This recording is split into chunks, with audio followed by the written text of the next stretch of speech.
예수께서 사두개인들로 대답할 수 없게 하셨다함을 바리새인들이 듣고 모였는데,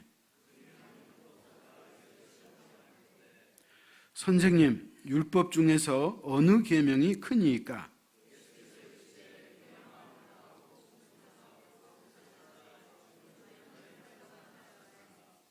이것이 크고 첫째 되는 계명이요,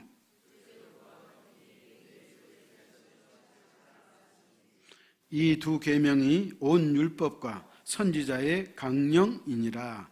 아멘. 예수님께서 이 땅에 오실 때 그분은 다 계획을 갖고 오셨죠. 그분이 이 땅에 오셔서 십자가에 죽으시고 당신이 또 부활 승천하시고 또다시 이 땅에 오실 거라고 하는 그 모든 계획하에 주님이 이 땅에 오신 거죠. 근데 그 주님이 이 땅에 오실 때 가슴에 뭘 잉태하고 오셨다 그랬죠? 교회를 잉태하고 오신 거예요. 교회. 그렇기 때문에 하나님에게 있어서, 예수 그리스도에게 있어서 가장 큰 희망과 소망이 있다면 어디에 있느냐? 교회에 있는 거예요. 하나님의 가장 큰 관심사가 어디에 있느냐? 그건 교회예요.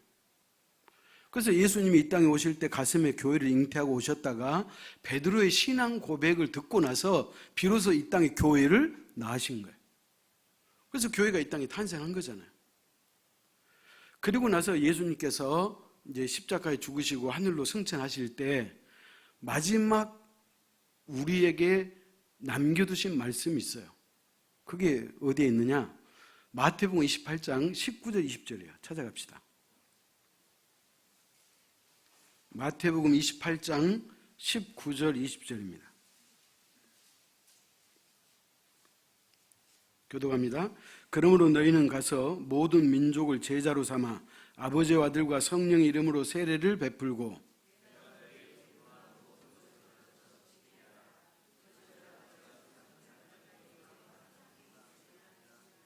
아멘. 너희는 가서 모든 민족으로 제자 삼아 아버지와 아들과 성령의 이름으로 세례를 베풀어라. 이게 예수님의 마지막 소원이면서 예수님의 마지막 유언이에요. 그리고 예수님께서 이 땅에 계시는 동안에 늘 한켠에, 예수님 마음 한켠에 좀 불안한 요소가 있었어요. 예수님이 뭘 염려했을 것 같아요? 누가복음 18장 하반절에 나온 얘기인데요. 제가 읽어보겠습니다. 인자가 올 때에 세상에서 믿음을 보겠느냐, 그렇게 말씀하는 거예요. 그러니까 예수님께서 이 땅에 사시다가 십자가에서 구원을 성취하시고 하늘로 승천하시잖아요. 근데 그분이 다시 이 땅에 재림하실 텐데 그때를 말하는 거예요. 내가 다시 올 때 세상에서 믿음을 보겠느냐. 그러니까. 여러분, 그 말의 의미는 뭐예요? 믿음 있는 사람이 갈수록 많아진다가 아니고 갈수록 적어진다, 그런 뜻이에요. 그렇기 때문에 예수님이 이 땅에 계실 때 한켠에 그 염려스러운 마음이 있는 거예요. 왜 그러냐면 믿음을 가진 자도 말세가 되면 믿음에서 떠나 있기 때문에 그렇다는 거예요. 그래서 인자가 올 때 세상에서 믿음을 보겠느냐, 그렇게 말씀하셨다는 거예요. 미국에 톰 네일이라고 하는 목사님이 계시는데 이 목사님은 기독교 저술가이고 또 교회 성장에 컨설런팅을 하신 분이고 교회를 깊이 연구하신 분이 톰 네일이라고 하는 목사님이에요. 근데 이 목사님이 책을 썼는데 무슨 책을 썼느냐? 죽은 교회를 부검하다, 그런 제목의 책이에요. 사람이 죽으면 부검하잖아요. 요즘에는 그냥 그 장례 칠 수 없잖아요. 그래서 사람이 죽으면 그 시신을 부검하는 것처럼 이 톰 네일이라는 목사님이 죽은 교회를 부검해 왔다는 거예요. 그 말은 무슨 얘기예요? 왜 이 교회가 사라졌는지, 왜 이 교회가 문을 닫았는지 그 원인을 찾아봤다, 이 말이에요. 그래서 이분이 14개 교회를 샅샅이 조사했다는 거예요. 왜 교회가 문을 닫았을까? 교회가 문 닫는 이유는 뭐예요? 믿음을 가진 자가 점점 사라진다는 거예요. 없어진다는 거예요. 그러니까 문을 닫은 거잖아요. 그래서 왜 문을 닫았는지 그 이유를 분석해 봤더니 14개 교회가 갖고 있는 공통점이 10개가 있었다는 거예요. 여러분, 우리 교회가 지금 현재 여기 존재하고 있잖아요. 그렇다면 혹시 우리 교회 가운데, 우리 교회가 이 10개 가운데 몇 개나 해당되는지, 아니면 교회를 떠나서 여러분 자신의 신앙과 비교해가지고 나의 신앙은 건강한지 그렇지 않는지 우리가 살펴볼 필요가 있다는 거예요. 그 첫 번째가 뭐냐?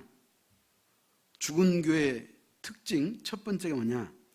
점진적인 쇠퇴. 그렇게 이분이 찾았어요. 그건 무슨 말이냐면 교회가 점점 쇠퇴한다는 거예요. 그런데 중요한 건 뭐냐면 그 교회 구성원들이 지금 자신이 몸담고 있는 교회가 쇠퇴하고 있는지 성장하고 있는지 그것을 모르고 있다는 거예요. 그 말의 의미는 뭐예요? 그만큼 교회에 관심이 없다는 거예요. 그러니까 교회가 점점 쇠퇴함에도 불구하고 그것을 못 느끼고 있었다. 그래서 교회가 문을 닫았다. 그 말이에요. 교회에 관심이 없다는 거예요. 두 번째는 뭐냐?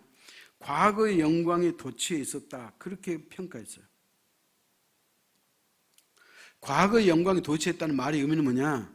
우리 교회는 지금 이대로가 좋아.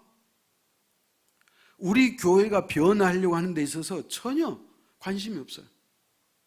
변화를 받아들이지 않아요. 그냥 이대로 그냥 갔으면 좋을 것 같아. 교회가 뭐 이런 것도 시키고 저런 것도 시키고 그러는데 저 그런 거 안 했으면 좋겠어. 그냥 나는 교회만 다녔으면 좋겠어. 내가 주일 성수만 잘하면 좋겠어. 여러분, 이렇게 과거의 영광에 도취해가지고 전혀 변화하려고 하는 그런 몸부림이 없더라는 거예요. 그러면 교회 문 닫는다는 거예요. 세 번째는 뭐냐? 지역사회를 외면했다는 거예요. 지금 우리 교회가 2024년도에 열심히 달려가려고 하는 것이 바로 이거잖아요.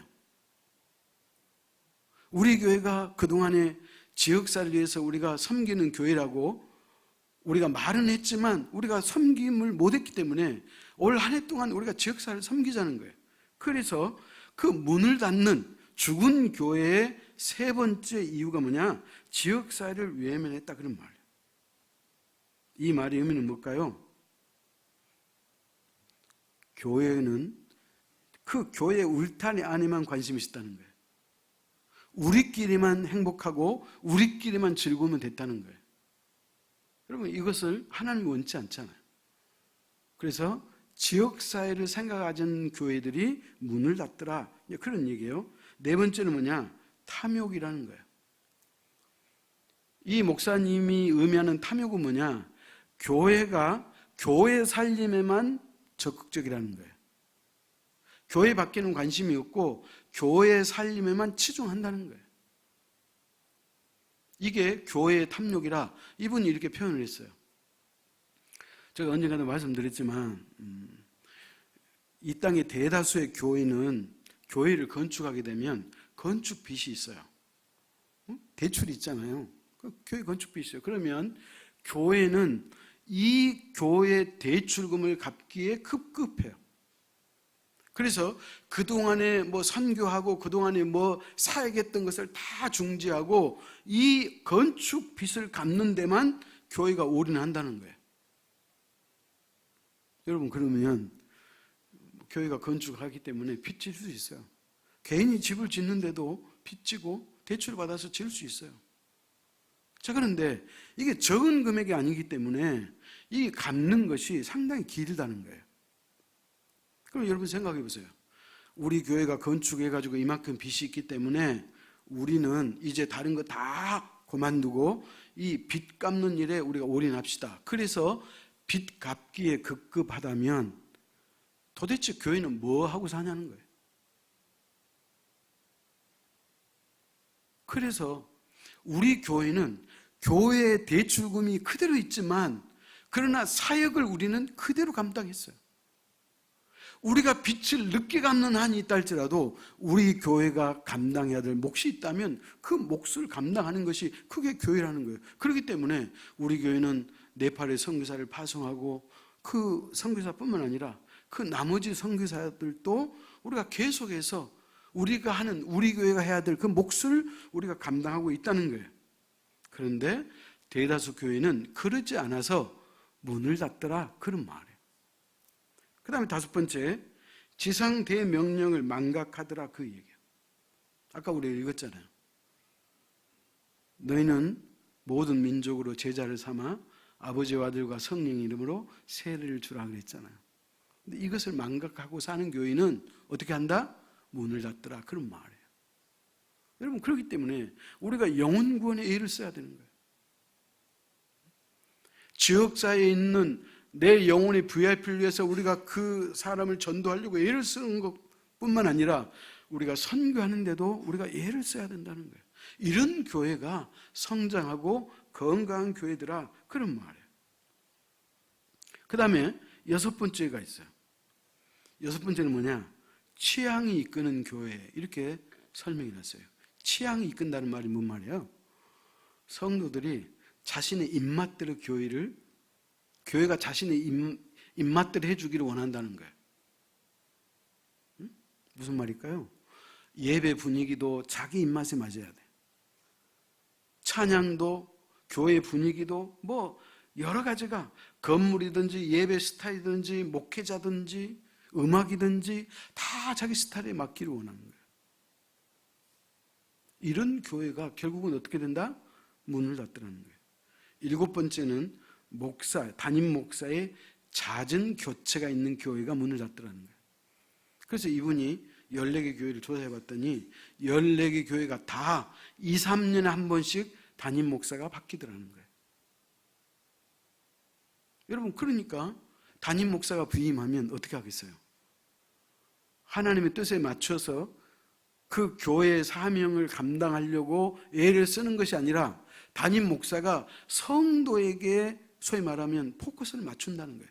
성도들의 입맛에 맞추려고 담임 목사가 자신의 사명을 제대로 감당하지 못한다는 거예요.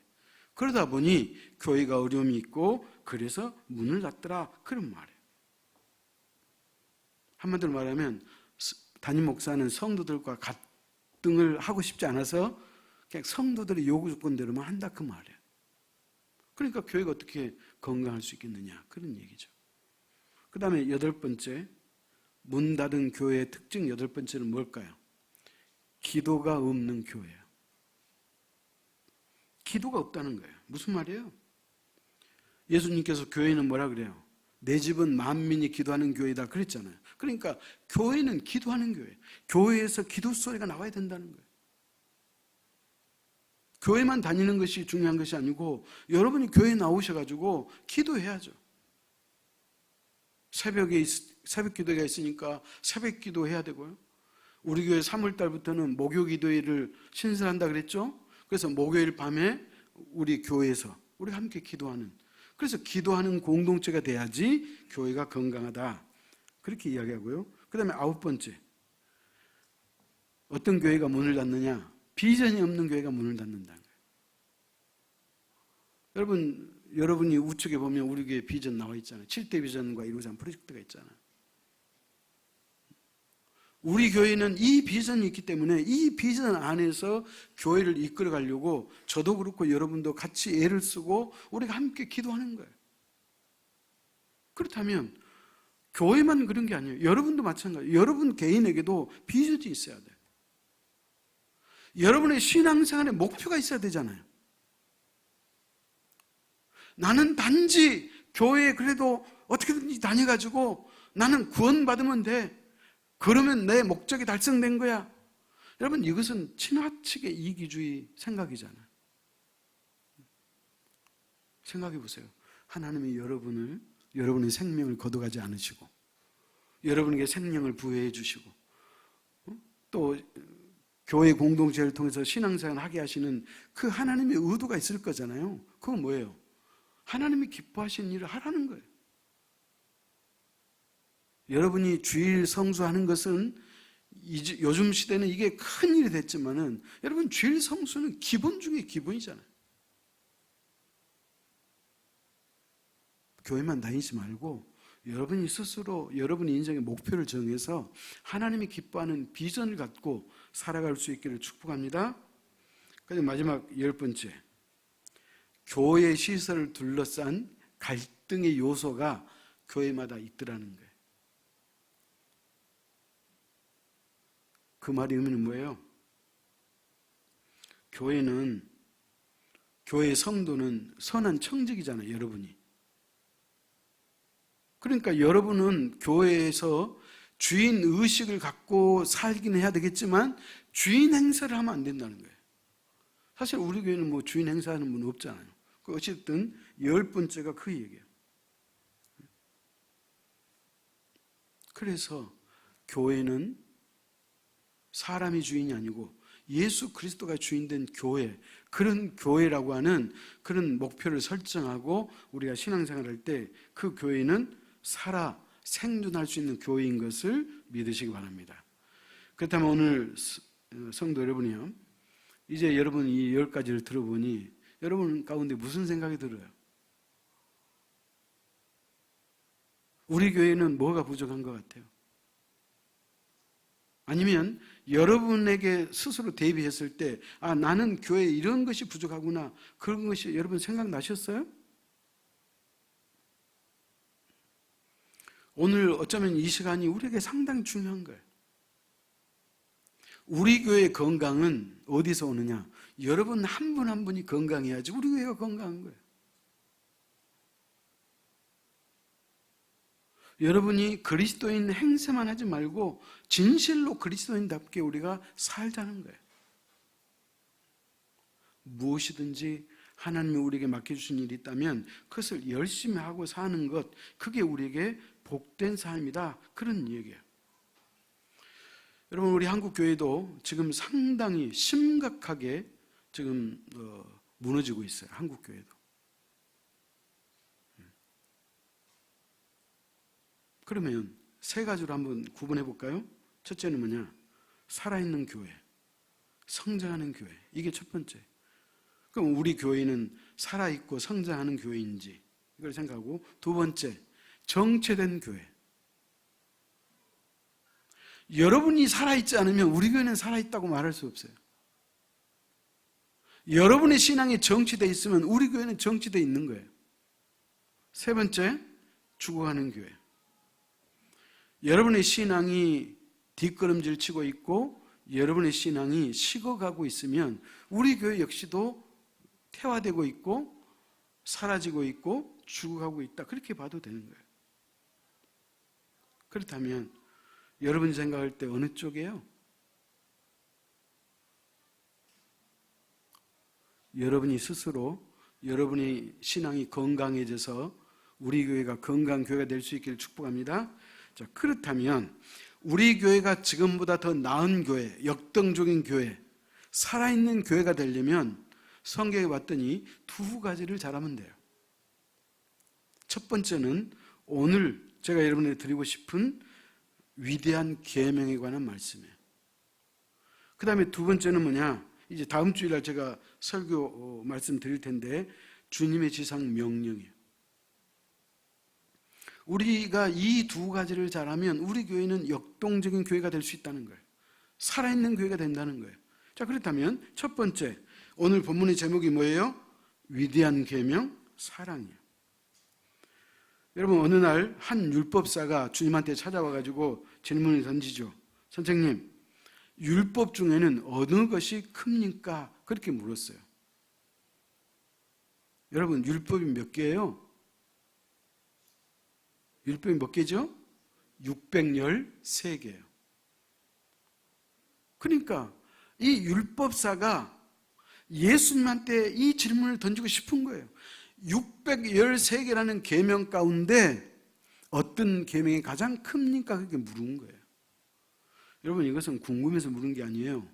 예수님을 곤란에 빠뜨리려고, 예수님을 시험하려고 이 율법사가 물었다는 거예요. 그러니까 예수님이 대답이 나왔죠. 37절에서 39절이에요. 다시 한번 교독합시다. 예수께서 이르시되 내 마음을 다하고 목숨을 다하고 뜻을 다하여 주 너의 하나님을 사랑하라 하셨으니 둘째도 그와 같으니 내 이웃을 내 자신과 같이 사랑하라 하셨으니. 율법사가 단수로 물었는데 예수님은 복수로 대답했어요. 그 대답이 뭐예요? 요지가 하나님 사랑, 이웃 사랑 이렇게 말하는 거예요. 자, 보십시오. 예수님께서 분명히 율법 중에 가장 큰 율법이 무엇입니까? 그렇게 물었더니 하나님 사랑과 이웃 사랑이다 이렇게 말하는 거예요. 자, 그런데 그러면 하나님 사랑이 먼저 위에 있고 이웃 사랑이 나중에 있느냐? 그건 아니에요. 다시 말하면 하나님 사랑과 이웃 사랑이 동등하다는 거예요. 하나님의 사랑이 최우선이고 그 다음에 사람 사랑이 아니라는 거예요. 하나님의 사랑과 이웃 사랑이 동시에 이루어지는 이것이 큰 계명이라고 하나님께서, 주님께서 그렇게 말씀했다는 거예요. 그러면서 오늘 성경이 뭐라 그래요? 이게 율법과 선지자의 강령이니라 그랬죠. 자, 율법과 선지자는 구약의 말씀이에요. 다시 말하면 구약 성경을 율법과 선지자의 강령이라 그런 거예요. 그러니까 구약의 말씀을 딱 한마디로 압축한다면 그 말이에요. 오늘 주님이 하신 말씀, 하나님 사랑과 이웃 사랑이니라 그렇게 이야기하는 거예요. 그렇기 때문에 이 말씀은 성경의 모든 가르침을 압축을 해놓은 거예요. 자, 물어봅시다.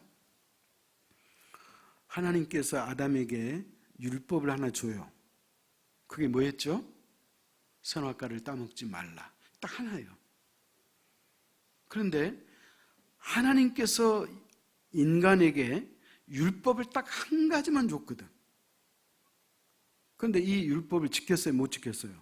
못 지켰어요. 죄가 들어왔어요.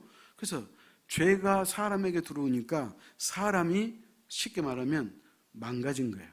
타락한 거예요. 그래서 하나님이 구약에 율법을 주시는데 무려 그 율법이 몇 개가 되는 거예요? 613개가 되는 거예요. 하나를 못 지키니까 613개가 늘어나 버린 거예요.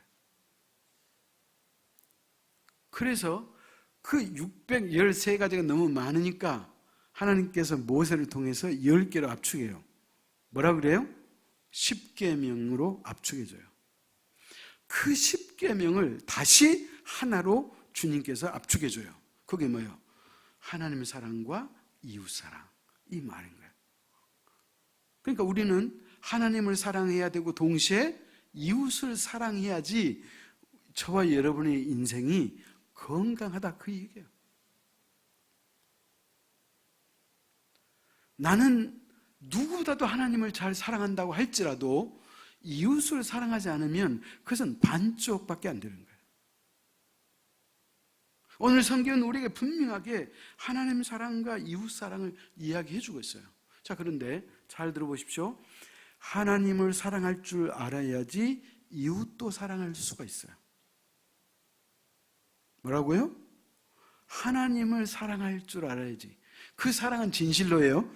진실로 하나님을 사랑해야지 이웃을 사랑할 수 있다는 거예요. 제가 신학교 다닐 때 저의 은사였던 교수님이 계세요. 근데 그 교수님의 그 간증이에요.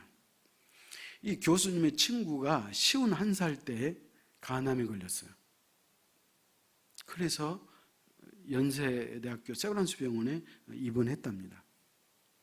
근데 이 친구는 교회를 안 다니는 친구예요. 그래서 자기를 볼 때마다 이 친구가 자기를 조롱했대요. 뭐라고 조롱했냐? 야, 너는 뭐가 아쉬워서 예수 믿냐? 나는 예수 안 믿어도 나는 충분히 나는 죄 짓지 않고 나는 사람을 사랑하고 살아갈 수 있어. 그렇게 이야기하면서 마치 예수 믿는 사람은 뭐가 아쉬워서 예수 믿는 것처럼 그렇게 자기를 조롱했다는 거예요. 근데 그 친구가 간암이 걸려가지고 병원에 입원하니까 이제 병원에 방문을 했어요. 그러니까 그 친구 부인이, 그 병원에 친구 부인이 있어서 만나서 이야기를 해보니 이 친구가 극도로 사람이 달라져가지고 어떻게 달라졌을까요? 모든 사람을 원수를 맺는다는 거예요. 부모도 원수를 맺고 자기도 원수를 맺고 하여튼 욕을 하고, 왜? 자기가 지금 이 간암이 걸려서 죽게 생겼으니까 이것을 받아들이지 못하는 거예요. 그래서 원망하고 불평하는 거예요. 누군가를 원망하고 누군가를 탓하는 거예요. 그래가지고 부모도 못 오게 하고 자기하고도 원수졌다는 거예요. 아내인 자기하고도. 그래서 이 교수님이 그래도 병원까지 왔으니까 그 친구를 얼굴 보고 가려고 친구를 만나러 입원실로 들어갔대요. 들어가니까 친구가 보자마자 뭐라고 얘기냐면, 야, 너 올 필요 없어. 너 나에게 예수 믿으라고 말하지 마. 나는 내가 떳떳이 살다가 죽을 거야. 나한테 절대 예수 믿으라고 말하지 마. 그렇게 다짐을 하더라는 거예요. 실제로 있었던 일이에요. 그래서 이 교수님이 그 말을 듣고 그래, 알았어. 너에게 예수 믿으라고 말하지는 않을 거야. 그러나 내가 목사이니까 너한테 한 번만 기도하고 내가 돌아갈 테니까 기도하도록 네가 좀 허락해 주면 좋겠다. 그렇게 얘기하는 거예요. 그럴 때는 이 친구가 막 쌍욕을 하더라는 거예요. 기도하지 말라고. 자기는 자기의 굳은 결심을 자기는 지키고 죽겠다는 거예요. 그래서 이분이 기도를 못하고 대다로 나오는데 이 침상했던 친구가, 여러분 곽티슈 알죠? 그것을 자기에게 집어 던지더라는 거예요. 그러니까 뭐예요? 끝까지 자기를 저주하더라는 거예요. 그래서 이 교수님이 나오면서 그가 느낀 거예요. 인간이라고 하는 존재는 하나님을 사랑하지 않고는 결단코 그 속에 사랑이 존재하지 않구나. 이것을 깨달았다는 거예요. 사랑하는 성도 여러분, 여러분의 가슴이 사랑이 일말이라도 있다면 그것은 왜 있느냐? 사랑이신 하나님을 사랑하기 때문에 그 사랑이 여러분 안에 있음을 믿으시기 바랍니다. 그렇기 때문에 우리가 누군가를 사랑한다는 것이 내가 사랑한다고 있는 게 아니에요. 우리가 하나님을 진실로 사랑할 때 내가 사랑의 존재가 되고 내 안에 사랑이 풍성해지고 그리고 그 사랑을 나눌 수 있는 복된 삶이 될 줄 믿으시기 바랍니다. 그래서 하나님을 사랑해야지 우리가 사랑할 수 있는 거예요. 그러므로 제일교회 사랑하는 성도 여러분이야, 하나님을 사랑하십시다. 여러분이 어느 날 곰곰이 생각해 봐요. 한번 하나님을 깊이 생각해 봐요. 나라는 존재는 왜 생겼는지, 나를 만드신 분이 누군지,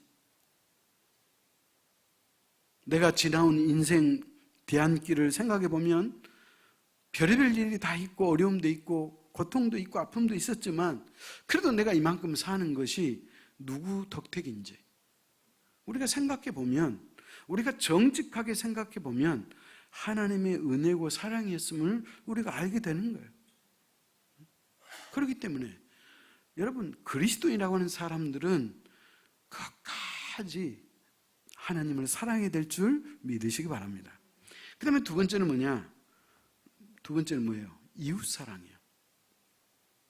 오늘 보면 39절입니다. 둘째도 그와 같으니 내 이웃을 내 자신과 같이 사랑하라 하셨으니. 그랬어요. 우리가 하나님을 사랑하듯이 내 이웃을 사랑해야 된다는 거예요. 여러분, 내 이웃이라고 하는 것은 나 아닌 모든 다른 사람이 이웃이에요. 그 사람을 사랑해야 된다고 성경은 말하고 있는 거예요. 그런데 또 성경은 뭐라고 얘기하냐면 이웃사랑은 어디서 오느냐? 그 이웃사랑의 전제 조건이 있는데 그것은 뭐냐? 나를 사랑하는 자가 이웃을 사랑한다는 거예요. 자기 자신을 사랑한 것처럼 내 이웃을 내 몸과 같이 사랑하라 그랬잖아요. 아멘? 그러니까 이웃사랑의 전제가 뭐예요? 나를 사랑하는 거예요. 어떻게 보면 그러면 나를 사랑한다는 것이 그러면 이기적인 사랑 아니에요? 그렇게 말할 수 있지만 여러분 그렇지 않아요. 진심으로 나를 사랑하는 거예요. 내가 나를 사랑해야지 누가 나를 사랑해 주겠어요? 실제로.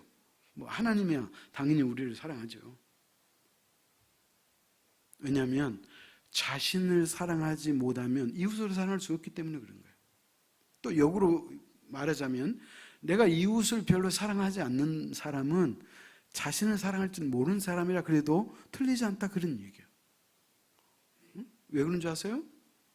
그것은 자신을 사랑해야지 이웃을 사랑할 수 있기 때문에 그런 거예요. 그럼 의외로 자기 자신을 사랑하지 못한 사람이 많다는 거예요. 여러분 우리나라에 지난 2003년부터 2017년까지 15년 동안 OECD 국가 중에 자살률 1위가 우리 대한민국이었어요.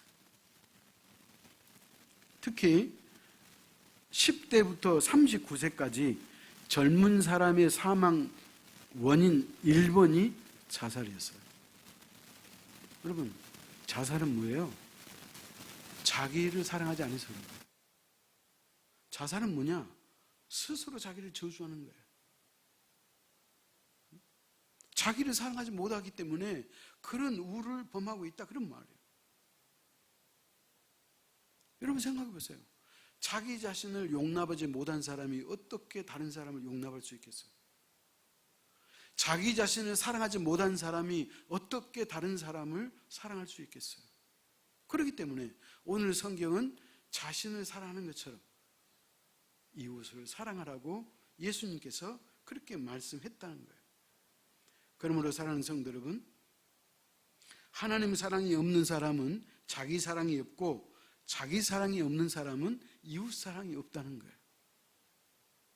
그렇기 때문에 하나님 사랑과 이웃 사랑은 따로따로가 아니고 동시다발이에요.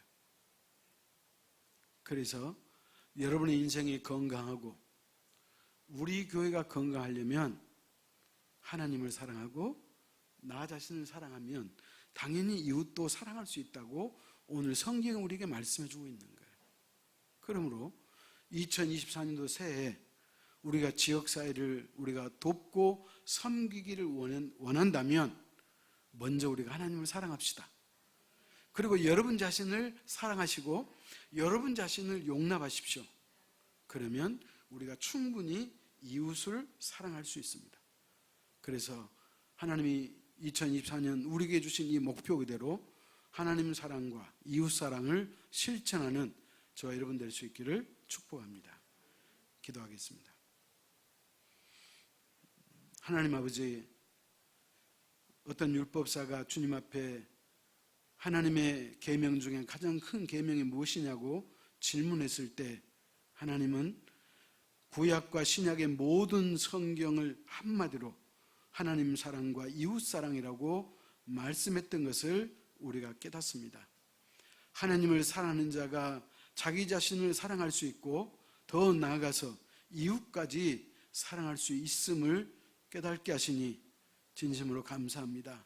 아버지 하나님, 나 자신에게 사랑이 없었다면 하나님 용서하여 주시고 하나님을 사랑하게 하시고 나 자신을 사랑하여서 나의 자존감이 높아지게 하시고 더 나아가 이웃까지도 사랑할 수 있는 하나님 앞에 거룩한 자요 하나님이 기뻐하는 자가 될 수 있도록 우리 모두를 축복하여 주옵소서.